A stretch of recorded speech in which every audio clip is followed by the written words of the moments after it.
Hoje a gente vai dar uma olhada no material que propõe uma verdadeira faxina na nossa vida financeira e profissional também. Exato. A ideia é investigar uma lista de 26 hábitos que, segundo as fontes, funcionam como âncora, sabe? Impedem a construção de riqueza. Isso. Mas, assim, mais do que só listar o que deixar para trás em 2026, a nossa missão aqui é entender a lógica por trás de cada ponto. Com certeza. O que me chamou a atenção é que muitos desses hábitos são quase invisíveis. São pequenas coisinhas no dia a dia que, quando somadas, criam uma barreira enorme. Exatamente. E quando a gente olha para o conjunto, fica muito claro que não são dicas isoladas, tem um fio condutor que liga tudo. Qual seria? É a troca de uma mentalidade, sabe? Sair de uma postura reativa, de curto prazo, para uma abordagem intencional que olha lá para frente. Entendi. E para nossa conversa fluir melhor, acho que a gente pode agrupar esses hábitos em alguns temas. Primeiro, a base de tudo, que é a mentalidade. Ok. Depois, como isso aparece nos nossos hábitos de consumo. E aí a gente pode falar de produtividade, carreira e, por fim, sobre como simplificar a gestão do dinheiro e da vida. Ótimo, vamos começar pela fundação então. A mentalidade. Um dos hábitos que mais me impactou foi o sexto. Parar de esperar o momento certo. Ah, isso é clássico. É uma armadilha tão sutil, né? A gente fica esperando o cenário econômico perfeito, a promoção que não chega. O dia em que vai acordar super confiante. Exato. E enquanto isso, a vida passa. O material até cita o exemplo de investidores que, em 2025, ficaram de fora esperando a economia se acalmar e perderam uma valorização de mais de 30%. Nossa! É a prova de que o tal momento certo é, na verdade, uma desculpa que nosso cérebro cria para nos proteger do medo de errar. É a procrastinação com uma roupa mais chique, né? E o fascinante é que esse medo nos leva direto para outro hábito bem destrutivo, o número 3. Não perguntar a opinião de quem não construiu nada. Faz todo sentido a conexão. Pensa na lógica. A gente está com medo, buscando o tal momento certo. Para quem pedimos conselho? Para os mais próximos. Amigos, família. Isso, e o problema é que muitas vezes essas pessoas nunca fizeram o caminho que a gente quer fazer. Elas nos amam, claro, mas o conselho delas é um reflexo dos medos delas, não uma análise real da oportunidade. É um eco de medos, então.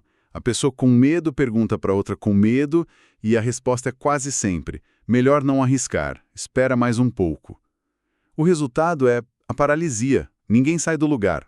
Exato. E essa passividade toda aparece de uma forma muito comum, que é o hábito 13, parar de reclamar do salário sem agir. Ah, esse é batata. Reclamar é confortável, né? Não tem risco. É um jeito de colocar a responsabilidade no chefe, na empresa. Mas o material é bem direto aqui. O que ele diz? Define essa postura de só reclamar como vitimismo e sugere 3 saídas bem concretas. Se prepare e pede um aumento. Se não rolar, começa a procurar outro emprego. Ou então, crie uma renda extra. A questão é retomar o controle, sair desse lugar de vítima. Exatamente. Faz total sentido. Ou você é o protagonista da sua carreira, ou vai ser o espectador. E essa mentalidade de ação, ou a falta dela, transborda para como a gente lida com o dinheiro no dia a dia. Sim, o que nos leva direto para a questão do consumo. Isso, e a primeira sugestão da lista é algo que todo mundo vive: parar de comprar baixa qualidade para economizar. Essa é clássica. É a vitória da gratificação imediata sobre a lógica, né? O cérebro vê o preço baixo e sente que ganhou. Mas é uma vitória que dura pouco. O exemplo da camiseta é perfeito. A gente cai na armadilha do preço baixo agora, sem pensar no custo total ao longo do tempo. Pois é.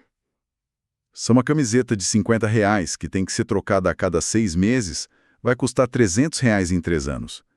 Já uma de 150, que dura esses mesmos 3 anos, custou metade no final. A matemática é simples, mas a gente ignora. A busca deveria ser sempre pelo melhor custo-benefício, não pelo menor preço.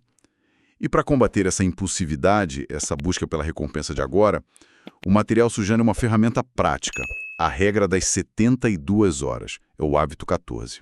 Como funciona? A proposta é simples. Para qualquer compra não essencial acima de R$ 200, espere 3 dias antes de decidir. Esse tempo funciona como um disjuntor emocional. Entendi a lógica. Mas 72 horas parece muito tempo no mundo do compre com um clique. Como a gente resiste durante essa espera? A chave é se fazer duas perguntas bem honestas. Eu realmente preciso disso agora? E isso cabe no meu orçamento sem ferrar meus outros objetivos?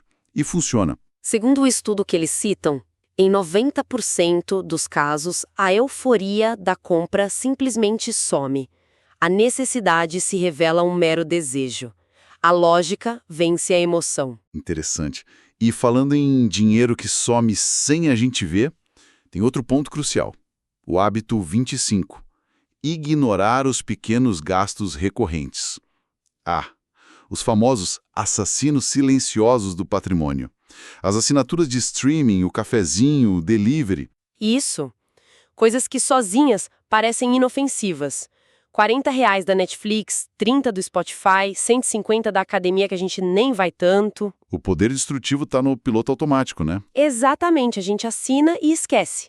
Mas o matemático faz uma conta que assusta. Um corte de só R$ 1.800 por ano nesses gastos, o que dá 150 por mês. Se isso for investido a uma taxa de 8% ao ano por 25 anos, vira mais de R$ 135 mil. Uau! Quando você coloca na ponta do lápis assim, o impacto é absurdo. Deixa de ser um cafezinho. E vira um carro, a entrada de um imóvel. É impressionante como essa disciplina nos pequenos gastos se liga a como a gente ganha dinheiro. Porque se a gente não for intencional com o nosso tempo, de nada adianta economizar centavos. Perfeito. E aí que a gente entra no território da produtividade, com uma ideia que parece um soco no estômago da cultura de hoje. O hábito 10, parar de lotar a agenda. Esse vai contra tudo que a gente ouve sobre estar sempre ocupado. A agenda cheia virou símbolo de status, né? Virou mais um símbolo de ineficiência, na verdade. O material faz uma distinção muito importante entre estar ocupado e ser produtivo. Qual a diferença? Estar ocupado é reagir, pular de reunião em reunião, apagar incêndio.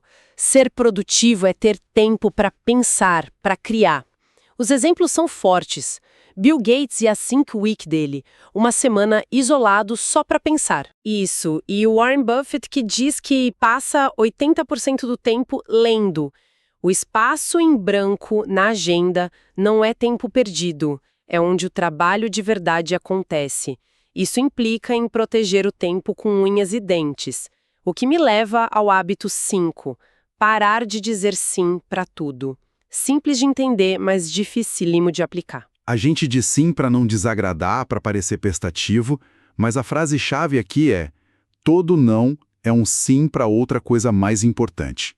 Quando você diz não a um projeto que não te interessa, você está dizendo sim para focar no que realmente importa.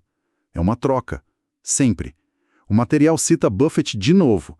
A diferença entre pessoas bem-sucedidas e muito bem-sucedidas é que as muito bem-sucedidas dizem não para quase tudo. É uma defesa do próprio foco. Isso é muito poderoso. E ainda sobre o tempo, tem uma sugestão que é polêmica. O hábito número 2. Trabalhar 1 hora a mais por dia. A primeira reação é de susto, né? Total. O quê? Mais trabalho. Já tô no limite. Mas a lógica por trás é interessante. Sim, não é sobre glorificar o burnout. A matemática é o primeiro ponto. 1 hora a mais por dia dá 240 horas no ano. É tipo ter um 13º mês de produtividade. É bastante tempo. Mas o ponto principal não é a quantidade, é a qualidade dessa hora. A sugestão é usar essa hora no início do dia, chegando antes de todo mundo. No silêncio. Exato. Nesse momento de silêncio, sem interrupção, 1 hora de trabalho focado pode render o mesmo que 3 horas no meio do caos. Ok, essa próxima sugestão, demitir 80% dos clientes, o hábito 21, soa absolutamente aterrorizante. Minha primeira reação foi impossível. É a aplicação radical do princípio de Pareto, a regra 80-20. A premissa é que 80% da sua receita vem de só 20% dos seus clientes. Enquanto os outros 80% dos clientes consomem a maior parte do tempo, da energia e geram a maioria das dores de cabeça com um retorno mínimo. A proposta é identificar esses 20% de clientes de ouro e focar 100% neles. E os outros? Delegar, repassar ou, sim, dispensar. O resultado prometido é mais foco, mais lucro e menos estresse. É uma otimização brutal. E essa ideia de simplificação radical é muito poderosa. E não se aplica só aos negócios, né? Não mesmo. O que nos leva ao nosso último bloco. Começando pelo espaço físico, com o hábito 19. Parar de guardar tudo porque um dia pode precisar. Ah, o famoso e se? E se eu precisar dessa roupa de 10 anos atrás? O material aponta que essa acumulação tem 3 custos escondidos. Quais são? O custo do espaço físico que ela ocupa, o custo mental da bagunça, que gera um ruído constante, e o custo de oportunidade do dinheiro que você poderia ganhar vendendo essas coisas. Gostei disso. A bagunça física gera um ruído mental. E o desafio prático que eles propõem é ótimo. O da caixa. Pega tudo que você não usou nos últimos 6 meses e coloca numa caixa. Se em 3 meses você não abrir a caixa, já sabe, doa ou vende. É um jeito de nos forçar a confrontar o que é útil de verdade. E esse mesmo ruído da bagunça física acontece e de forma bem pior nos investimentos, que é o hábito 17. Parar de comprar e vender ações o tempo todo. Exatamente. Essa é difícil. O mercado sobe e desce, as notícias bombardeiam a gente. A vontade de fazer alguma coisa é enorme. Mas a analogia usada no material é perfeita. O investimento é como uma barra de sabonete. Quanto mais você mexe, esfrega, troca de mão, menor ela fica. É uma boa imagem. E não é só uma metáfora, é um fato. Eles citam um estudo clássico que analisou milhares de investidores. A conclusão foi clara.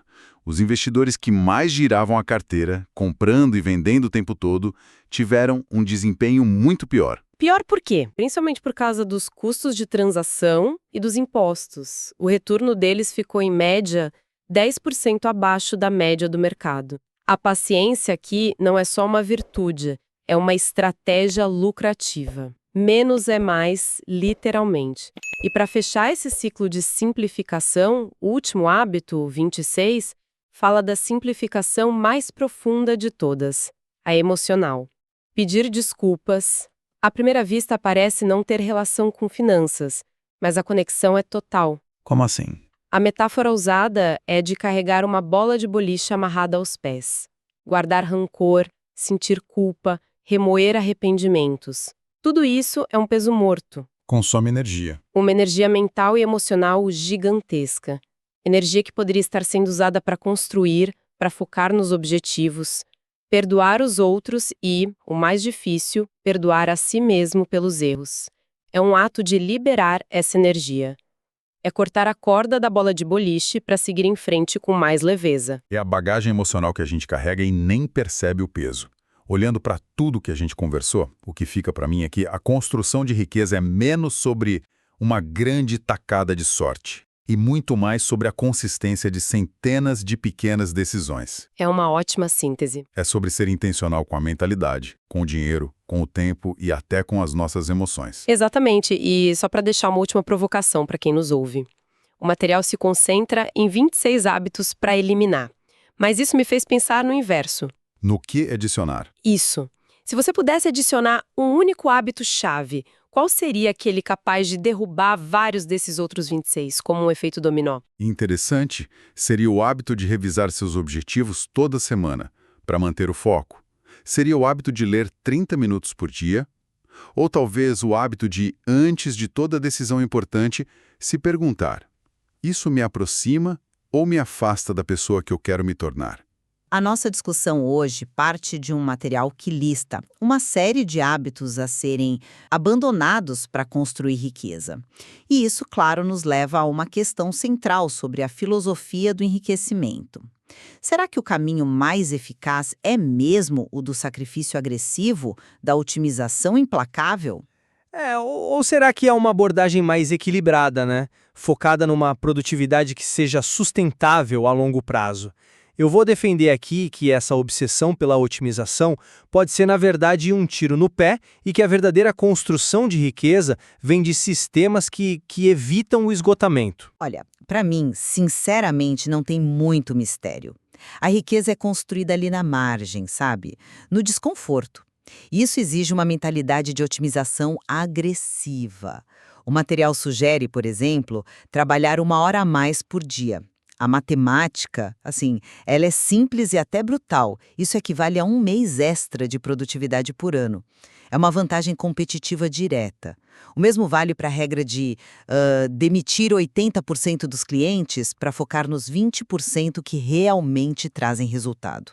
Não se trata de equilíbrio, mas de foco implacável. Sim, mas essa otimização implacável que você descreve, ela tem um custo altíssimo, que é a sustentabilidade humana. O próprio material que a gente está analisando aponta para isso quando sugere, por exemplo, parar de lotar a agenda. Isso cria espaço para o pensamento estratégico, algo que figuras como Bill Gates praticam com a famosa Think Week dele, uma semana inteira que ele dedica exclusivamente à leitura e ao planejamento, longe das operações do dia a dia. Isso não é luxo, sabe? É essencial. Entendo o ponto sobre pensamento estratégico, mas a lógica de trabalhar 1 hora a mais, para mim, ainda parece irrefutável. É sobre acumular ganhos marginais. São esses pequenos sacrifícios somados que criam uma distância enorme da concorrência no final do ano. É uma mentalidade de atleta. Certo, mas você acredita mesmo que essa 13ª hora do dia, feita já no limite do cansaço, tem a mesma produtividade da primeira? Onde fica o ponto de retorno decrescente nesse seu cálculo? Porque o mesmo material nos aconselha a parar de comer na mesa de trabalho. Isso mostra que a qualidade das horas trabalhadas importa mais que a quantidade. Um descanso adequado no almoço pode, segundo o texto, dobrar a produtividade da tarde. Isso torna aquela hora extra, feita em exaustão, muito menos valiosa. Essa é uma perspectiva interessante, embora eu a enquadre de um modo um pouco diferente. Para mim, o descanso não é o objetivo. Ele é uma ferramenta. O conselho para parar de dizer sim para tudo revela a mesma lógica.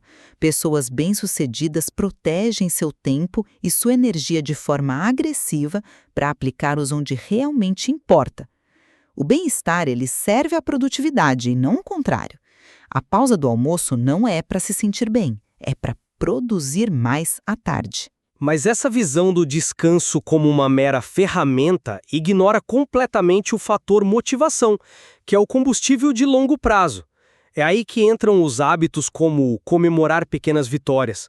Eles funcionam como reforço positivo, um mecanismo psicológico crucial para manter o fôlego numa jornada que é uma maratona, né? Não é um sprint. Não são distrações, são investimentos na sua própria capacidade de continuar. Ignorar isso é preparar o terreno para o esgotamento. Então, para resumir a minha posição, a construção de um patrimônio relevante exige, sim, uma mentalidade de alta performance. Requer foco intenso, sacrifícios e a disposição de adotar práticas que parecem extremas, porque é nessas margens que a vantagem real é criada. E do meu lado, eu reitero que uma estratégia que leva ao esgotamento é, por definição, uma estratégia falha. A disciplina é fundamental, claro, mas a verdadeira maestria está em construir um sistema produtivo que seja sustentável, que integre o descanso e a reflexão como partes essenciais do processo, e não como meras concessões para consertar o estrago. Fica claro que a tensão não é simplesmente entre trabalhar muito e trabalhar de forma inteligente. Exato! O desafio parece ser outro. A discussão revela que a construção de riqueza talvez não seja sobre escolher um extremo, mas sim sobre dominar a arte de alternar entre picos de intensidade e períodos de recuperação estratégica. A falha não está no esforço ou no descanso, mas na incapacidade de transitar conscientemente entre os dois. Esse estudo não constitui nenhum serviço de análise ou recomendação. Este é um mercado de renda variável, bolsa de valores, onde o risco é inerente, toda e qualquer decisão é de cada investidor. Um abraço e até a próxima.